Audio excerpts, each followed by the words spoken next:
पति को छोड़ किसी और संग रचाया प्रेम। माँ के बार बार मना करने पर भी नहीं मानी औरत। अपनी जिंदगी अपने मुताबिक जीने के लिए की माँ की हत्या और बनाई झूठी चोरी की कहानी। पुलिस को गुमराह कर बचने की हर कोशिश, लेकिन रही नाकामयाब। चलिए शुरू से शुरू करते हैं। नमस्कार दोस्तों, आज जिस वारदात के बारे में मैं आपको बताने जा रही हूँ वो है हमारी राजधानी दिल्ली से। तो चलिए दोस्तों विस्तार से जानते हैं। 19 फरवरी 2022 के रात को करीब 10 बज रहे थे। दक्षिण पूर्वी दिल्ली में अंबेडकर नगर थाने में सभी पुलिस कर्मचारी अपना अपना काम कर रहे थे। कुछ बाहर निकले हुए थे, कुछ अंदर अपना पेंडिंग फाइल वर्क कंप्लीट कर रहे थे और कुछ डिनर कर रहे थे।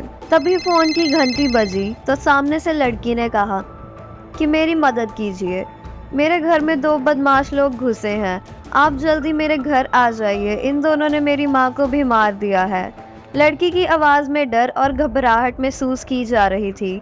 महिला पुलिस अधिकारी ने कहा कि तुम चिंता मत करो, मैं अपनी टीम तुम्हारे घर भेजती हूँ, तुम अपना नाम और पता बताओ। लड़की ने अपना नाम देवयानी बताया और घर का पता BH82 मदनगीर बताया और कहा आप जल्दी मेरे घर आ जाएं। महिला पुलिस अधिकारी ने पुलिस टीम भेजी। जब पुलिस टीम घर के पास पहुंची तब उन्होंने देखा घर के पास बहुत भीड़ इकट्ठा हुई है। जब वो अंदर गए तो उन्होंने देखा कि एक डबल बेड पर एक महिला का शव पड़ा है जिसका गला काट दिया गया है।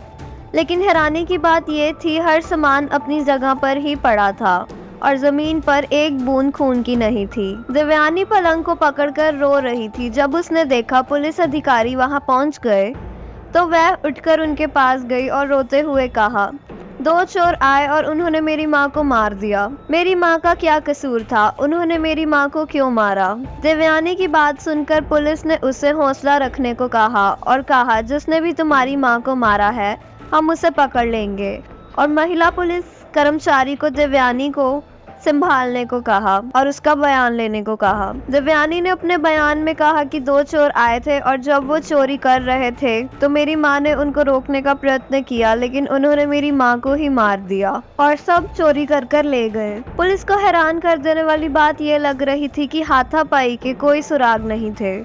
अलमारी से बेड की दूरी करीब 10 कदमों की थी, तो फिर महिला का शव बेड पर कैसे पड़ा था? एक बात साफ थी कि उस कमरे में कोई हाथापाई नहीं हुई थी। पुलिस को एक और बात परेशान कर रही थी कि अगर चोर चोरी करने आए थे तो उन्होंने सुधा रानी के गहने क्यों नहीं चुराए? बेड पर शव पड़ा था लेकिन गहने नहीं उतरे हुए थे, वो लाश पर ही थे। पुलिस ने जब घुमा फिरा के दोबारा देवयानी से पूछताछ की तो उसका पूरा बयान ही बदल गया। उसका दूसरा बयान पहले बयान से मेल नहीं खाता था। अब पुलिस का शक देवयानी पर गया। जब अगले दिन पुलिस ने देवयानी से कड़ी पूछताछ की तो देवयानी पुलिस की सख्ती के आगे टिक नहीं पाई और उसने सुधा रानी यानी अपनी माँ की हत्या का गुनाह कबूल कर लिया। ये सुनकर पुलिस ने अपना सर पकड़ लिया, भला कोई अपनी माँ की जान क्यों लेगा? सुधा रानी अपने इलाके में सबसे सम्मानित औरत थी। वह इसी साल नगर निगम के चुनाव में अपने एरिया मदनगीर से भारतीय जनता पार्टी की दावेदार थी। सुधा रानी का पॉलिटिक्स से रिश्ता बहुत पुराना था।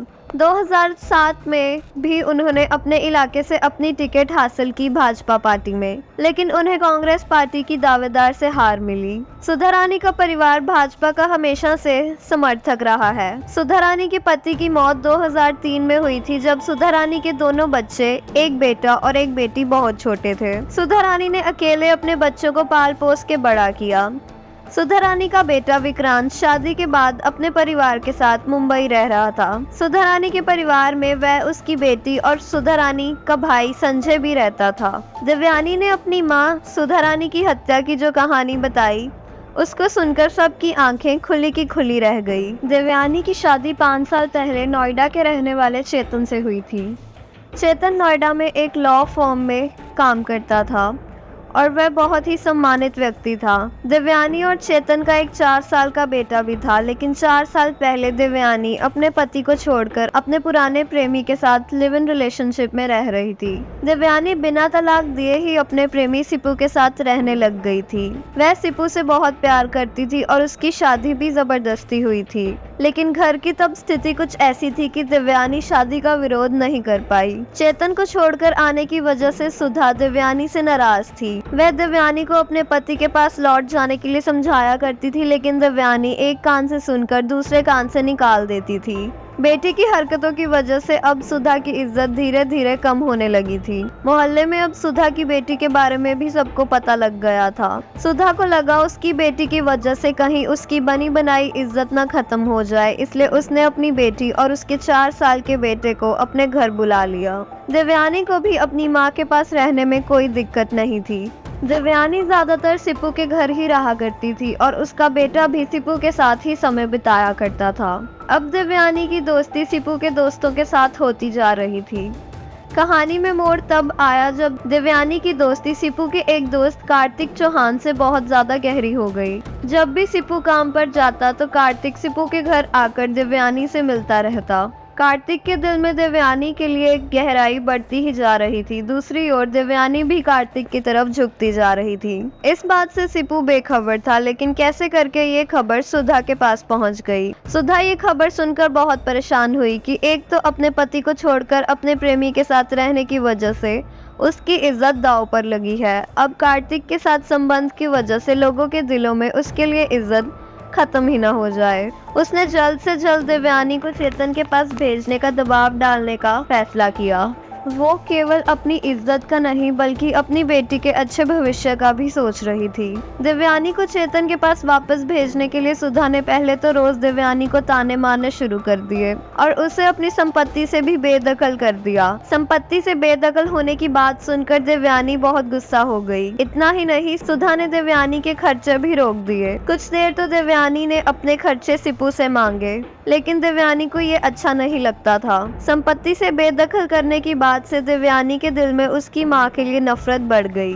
देवयानी अपनी जिंदगी अपने मुताबिक जीना चाहती थी। उसे अपनी जिंदगी में किसी की भी दखल मंजूर नहीं थी। धीरे धीरे देवयानी के दिल में सिपू के लिए लगाव कम होता जा रहा था और कार्तिक के लिए बढ़ता जा रहा था। इसलिए उसने अपनी माँ की हत्या का प्लान बनाया। उसने इस प्लान में कार्तिक को भी शामिल किया क्योंकि वो कार्तिक के साथ रहना चाहती थी। इस प्लान की भनक भी उसने सिपू को नहीं लगने दी थी। 15 फरवरी 2022 को जब कार्तिक देवयानी से मिलने गया तब देवयानी ने अपना प्लान कार्तिक को बताया। प्लान सुनने से पहले ही कार्तिक ने उसका साथ देने का वादा कर दिया था। 19 फरवरी 2022 को कार्तिक ने देवयानी को चाय में मिलाने के लिए नींद की गोलियां दी। देवयानी ने चाय में नींद की गोलियां मिलाकर अपनी माँ और मामा को दे दी।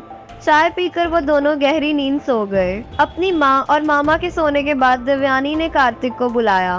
कार्तिक मेडिकल स्टोर से एक सर्जिकल ब्लेड लेकर आया।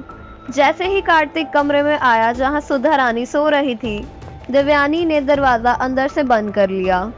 कार्तिक ने सोई हुई सुधा रानी की हत्या कर दी। गहरी नींद में होने की वजह से आंखें खोलने से पहले ही सुधा रानी मर गई। सुधा रानी के मरने के बाद देवयानी और कार्तिक ने घर से सारा जेवर चुरा लिया और अगले दिन पुलिस को फोन कर झूठी कहानी बयान कर दी। लेकिन पुलिस के जाल में देवयानी ऐसी फंसी कि उसे अपना गुनाह कबूल करना पड़ा।